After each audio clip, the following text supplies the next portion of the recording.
Truck buyers are in trouble. So this is all about price increases going down pretty much at all the brands. Now I'm going to be talking about Ford for the most part, but manufacturers such as GM, Dodge, Toyota, everyone's raising prices on trucks. And the bad news is they're becoming unaffordable. So this will mean more trucks in yards, better selection. If that actually does happen, well, the good news is we'll probably see some prices, monthly prices, come down because MSRPs are continuing to go up. The cost of producing these is becoming more and more expensive. And guess what? Trucks take more gas than an electric vehicle, an electric SUV. So what we are going to see are less increases when it comes to fuel efficient models like the Maverick. But there are price increases for the Ford Maverick. So news right here on the Ford Maverick. Now you all recall 2022 to the 2023 model on the Maverick, prices went up. And then even from September 2022 to February 1st, 2023, prices went up $500. And well, they're gonna go up again because the bad news on that is we've got price increases coming to Canada for March 1st, meaning shortly after it will follow in the United States. So let's look at these price increases right now. And do keep in mind, these price increases aren't just on the Ford Maverick. They're actually considerably higher. And the higher they are is related to whether the truck is a gas guzzler or not. We'll talk about that in just a minute, but let's cover the price increases on the Ford Maverick. So in Canada, March 1st, the Ford Maverick XL Hybrid is going up $1,000. The XL 2-liter all-wheel drive is going up $500. The XLT Hybrid, $1,000. Guess what? The XLT 2-liter all-wheel drive, $500. And the Lariat Hybrid, $1,000. And of course, the 2-liter all-wheel drive Maverick, $500. So you're going to see some price increases coming to the United States as well. The Maverick throughout the year is going to continue to go up in price. And really the only good news in this across the board, because models are going up at every manufacturer. With Ford, when you order, you get to reserve and lock in that MSRP price as well as the interest rate. And when the vehicle comes in, if interest rates are better and if magically the MSRPs have decreased, well, you can take the deal of when the vehicle enters. Many manufacturers, you order blindly and you get to find out the price of the vehicle and the interest rate when it comes in.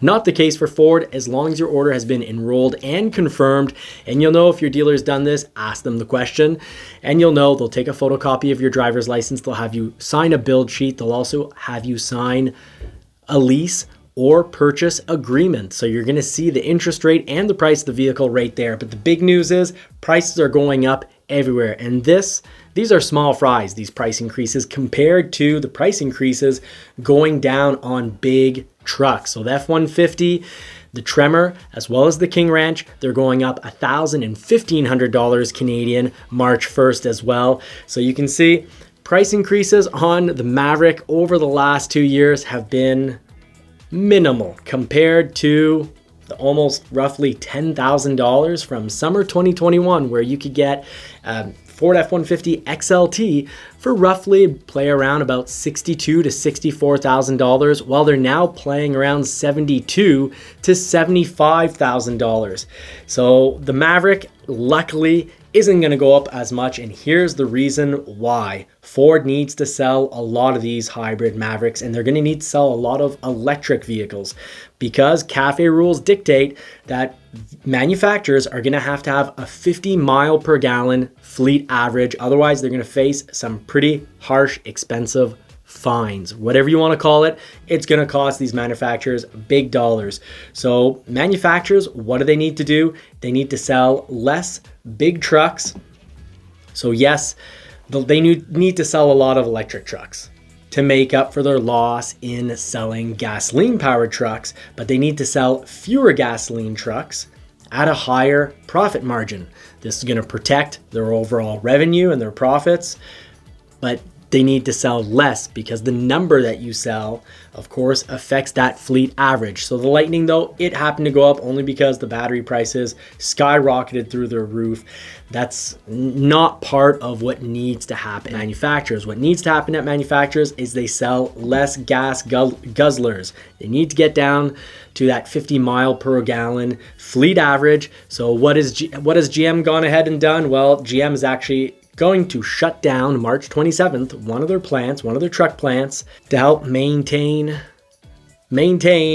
proper dealer inventory. Now, there's some good behind that. If you don't have dealers paying a ton of interest, and the manufacturer and the dealers, the interest of these, huge amounts of vehicles sitting on the lots, that gets worked into the price.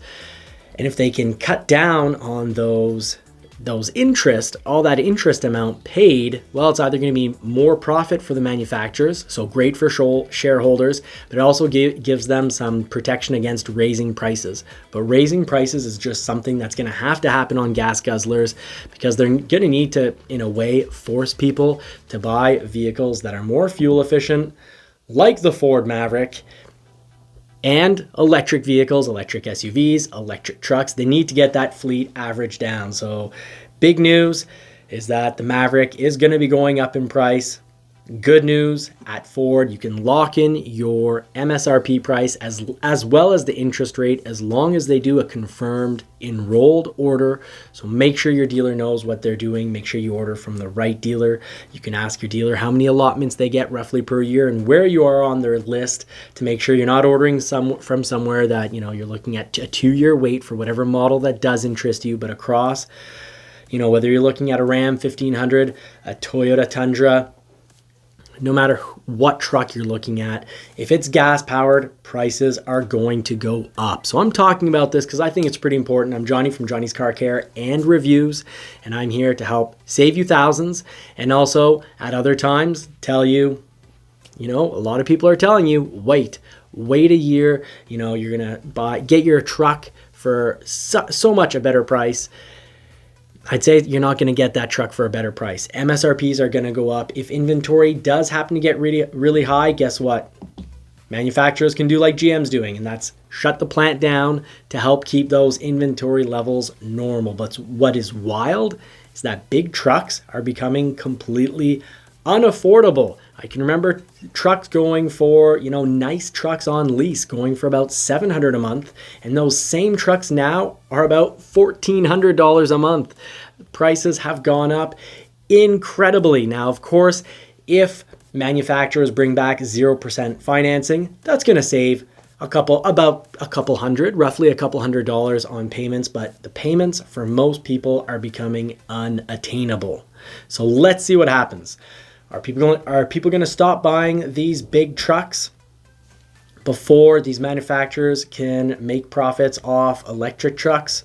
If so, we might be in for a nice surprise, and maybe prices will go down. But you know what? I'd say we're all addicted to consuming. We're all addicted to the lifestyle. We all want that, fancy new truck. So unfortunately, I think some people are going to pull out of the truck market, and they'll buy something else instead, maybe a used truck if they really need it, or maybe an SUV that costs less, whether, from whatever manufacturer, Toyota RAV4, an Escape, an Edge. There are going to be some people that would have bought a truck that are going to buy something else. But I would say that for a good part, trucks are still going to continue to sell. Interest rates, I do suspect, are going to come down over the next in 6 months to a year. But the bad news in all of this is that highly suspect prices to continue to MSRPs to continue to go up over time. So I definitely wouldn't wait around. If you like trucks, I definitely wouldn't wait around 2 years thinking they're going to be less expensive in 2 years. Not part of the game. I think I'm going to unfortunately be announcing more price increases. And you know what? If I'm wrong, great. I'd love to be wrong. I hope I'm wrong. Like and subscribe. Hit the bell notification to find out in the future if I am wrong. And I cover more about GM shutting down their plant and Ford shutting down 2 plants in the previous video, so the video right before this one, so do check that out. And please, in the meantime, drop a comment. If you made it this far, just write down finisher. Really appreciate that you've watched the whole video. Thank you so much. Until next time, I wish you all more cars and more power. Have a great week.